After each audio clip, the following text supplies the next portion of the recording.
చంద్రశేఖరరావు గారు వరదలు వచ్చినా ప్రమాదాలలో ప్రజలు చనిపోయినా ఒక్క రోజైనా పరామర్శించడానికి వారు బయటకు వచ్చిండ్రా?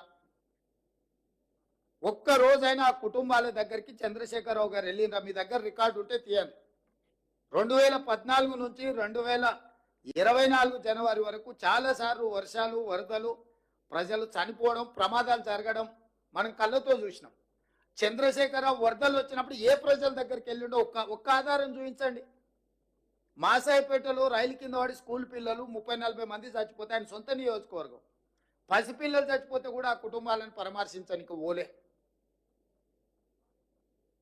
ఔటర్ రింగ్ రోడ్ దగ్గర ఒక వెటర్నరీ డాక్టర్ని ముష్కర్లు ఎత్తుకెళ్ళి బ్రూటల్లీ రేప్ అండ్ మర్డర్ చేస్తే కూడా ఆ కుటుంబాన్ని పరామర్శించడానికి ఓలే. మానవత్వం లేని వ్యక్తిగా 10 సంవత్సరాలు ప్రభుత్వాన్ని నడిపిన మీ